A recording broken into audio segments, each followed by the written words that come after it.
우리 함께 하나님의 말씀 보겠습니다. 요한복음 4장 43절에서 54절입니다.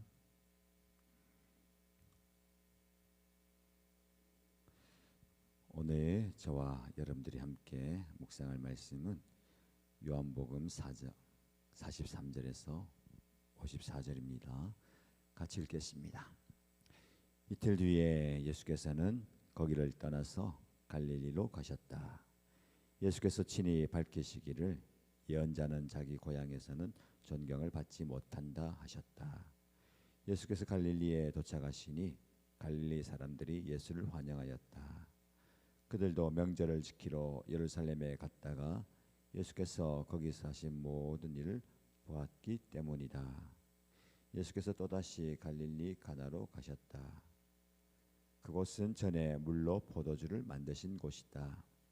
거기에 왕의 신하가 한 사람이 있었는데 그의 아들이 가버나움에서 앓고 있었다.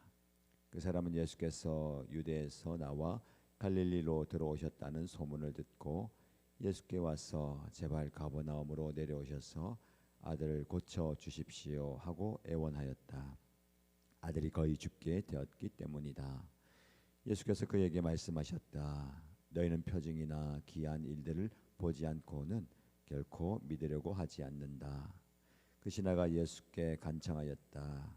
선생님, 내 아이가 죽기 전에 내려와 주십시오. 예수께서 말씀하셨다. 돌아가거라, 내 아들이 살 것이다. 그는 예수께서 자기에게 하셨던 말씀을 믿고 떠나갔다. 그가 내려가는 도중에 종들이 마중 나와 그 아이가 살았다고 보고하였다. 그가 종들에게 아이가 낫게 된 때를 물어보니 어제 오후 1시에 열기가 떨어졌습니다 하고 종들이 대답하였다. 아이 아버지는 그때가 예수께서 그에게 내 아들이 살 것이다 하고 말씀하신 바로 그 시각인 것을 알았다.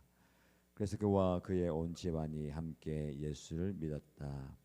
이것은 예수께서 유대에서 나와서 갈릴리로 돌아오신 뒤에 행하신 두 번째 표징이다.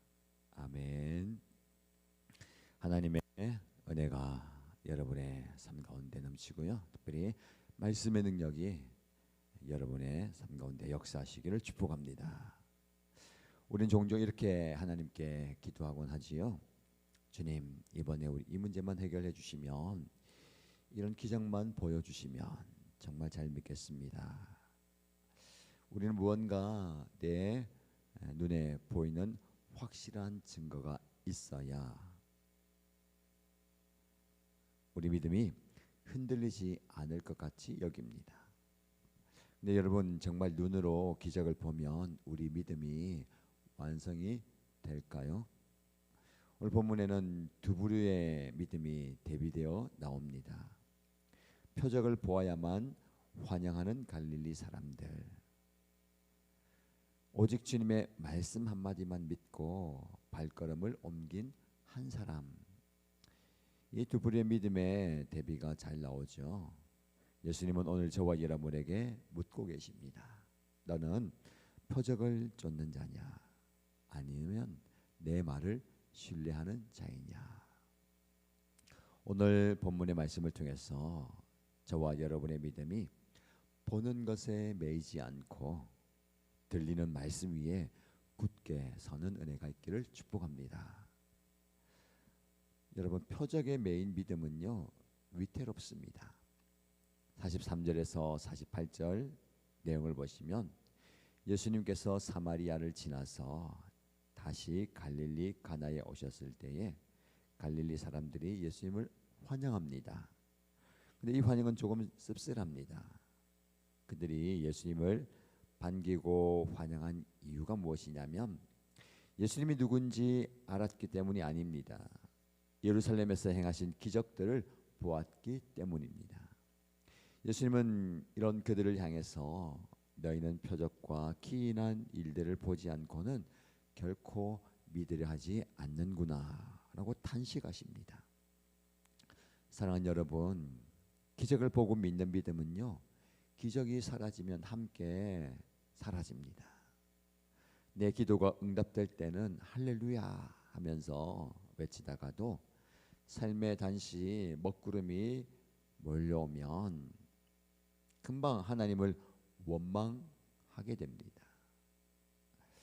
이 기복적인 신앙은요, 결코 우리의 영혼을 지켜줄 수가 없습니다. 예수님은 우리가 표적과 기적이라는 환상에 머물지 말고 그 표적을 행하시는 예수님 자신에게 우리의 시선을 고정하기를 원하십니다.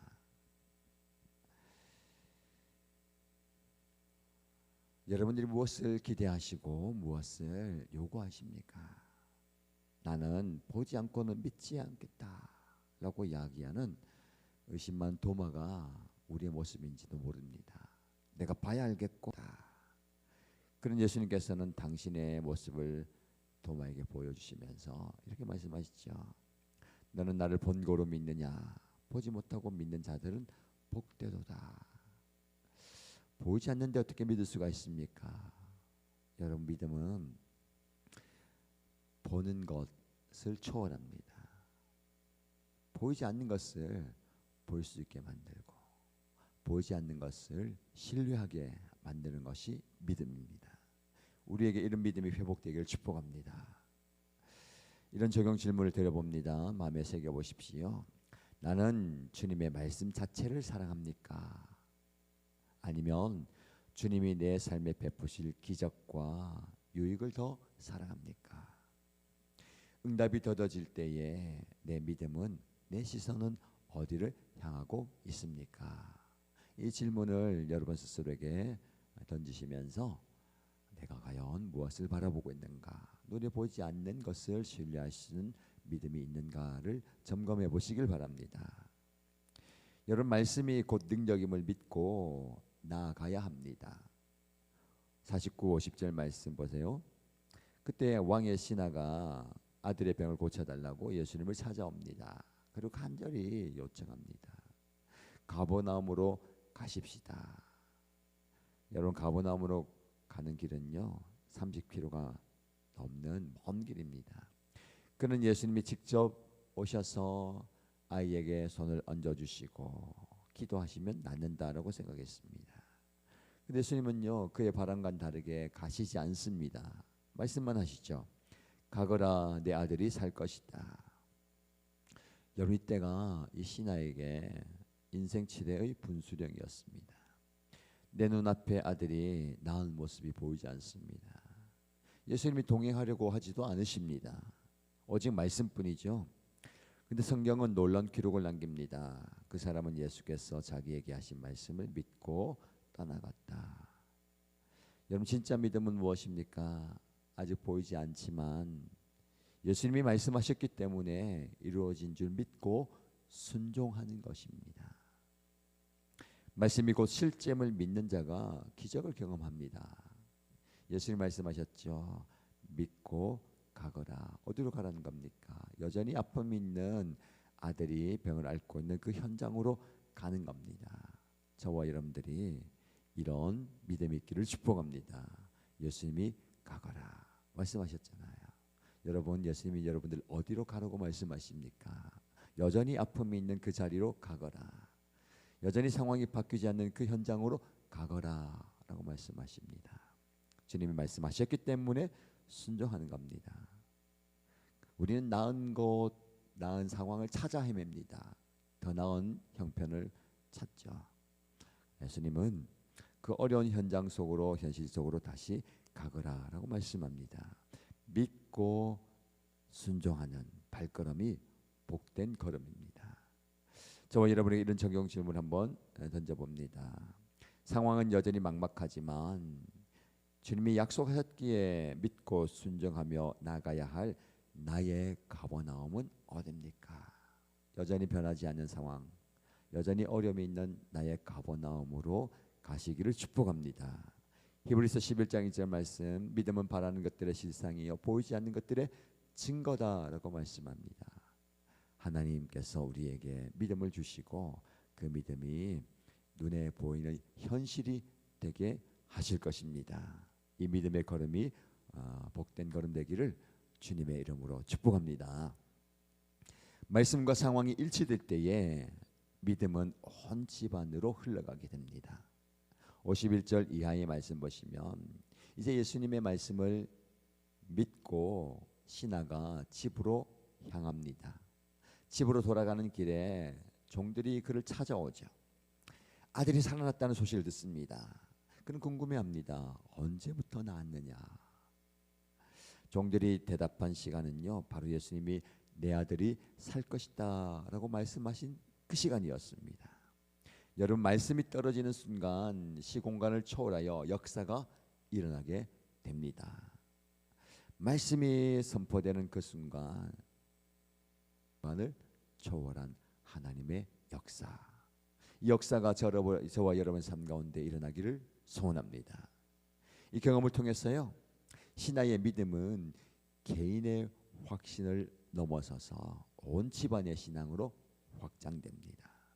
이것이 요한복음이 기록한 두 번째 표적입니다. 표적의 목적은 무엇입니까? 아들의 병 고침 자체에 있지 않습니다. 그 표적을 통해서 온 가족이 예수님을 구주로 고백하는 데 있습니다. 여러분, 우리 이 삶 가운데 2026년 한 해에 한 사람의 믿음이 여러분 가정 가운데 확장되고 우리 공동체에 확장된 역사가 있기를 소원합니다. 예수님을 믿고 발걸음을 옮기는 그 한 사람의 믿음이 놀라운 역사를 일으킵니다. 온 가족이 다 예수 믿고 구원받았다. 예수님이 하나님이신 것을 알게 되었다라는 겁니다. 저와 여러분의 믿음이 그냥 나만 살리는 믿음이 아닙니다.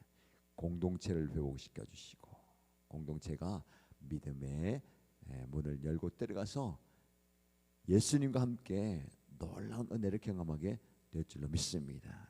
여러분의 삶의 현장 가운데 이런 믿음의 기적이 나타나기를 소원합니다. 저와 여러분의 삶에 찾아오는 고난, 아픔과 문제, 어려움은요, 결국 나를 넘어서 내 주변 사람들을 우리 예수님께로 인도하는 통로가 될 줄로 믿습니다. 고난이 고난으로 끝나면 안 됩니다. 아픔이 아픔으로 끝나면 안 됩니다.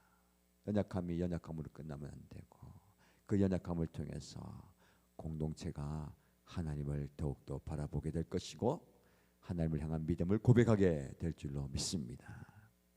사도행전 16장 31절 말씀, 주 예수를 믿으라. 그리하면 너와 내 집이 구원을 얻으리라. 너와 내 집이, 한 사람을 통해서 온 집안이 구원을 받습니다. 한 사람을 통해서 공동체가 회복됩니다. 한 사람을 통해서 나라 전체가 하나님의 은혜를 긍휼하심을 입게 될 것입니다. 그 한 사람이 누가 됩니까?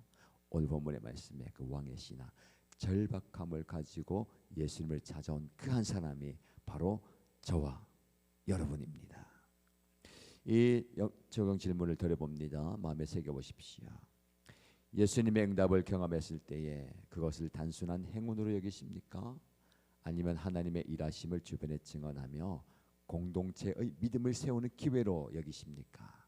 여러분의 그 문제, 여러분이 주님께 가지고 나온 그 어려움이 공동체를 살리고 공동체를 세우는 은혜로운 축복의 통로가 될 줄로 믿습니다. 이 은혜를 경험하는 저와 여러분 되십시다. 오늘 예수님을 만난 그 한 사람, 예수님의 말씀을 믿고 발걸음을 옮긴 그 한 사람, 순종의 걸음을 걸어간 그 한 사람을 통해서 온 가족이 주님의 은혜를 경험했습니다.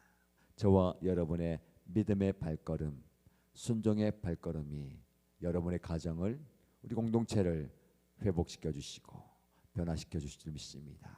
이 은혜를 경험하는 저와 여러분 되시기를 주님의 이름으로 축복합니다. 함께 기도하겠습니다. 첫 번째 기도 제목 드립니다. 주님, 제가 보는 것에 일이 일비하지 않게 하시고 기록된 말씀 위에 내 인생의 집을 견고하게 짓겠습니다 라고 기도하십시다. 두 번째 기도 제목은 주님, 보이지 않아도 말씀만 의지하여 순종의 발걸음을 내딛습니다. 내 믿음이 그냥 마음속에만 머물고 입술에만 머물지 않고 행동하는 믿음이 되기 원합니다 라고 기도하십시다.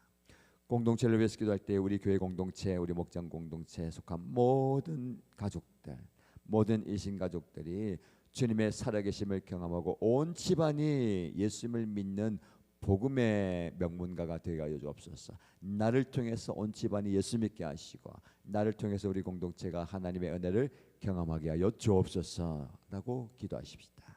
자, 이 기도 제목 가지고 간절히 기도하시고요. 여러분의 개인적인 기도 제목을 올려드리면서 함께 기도하겠습니다.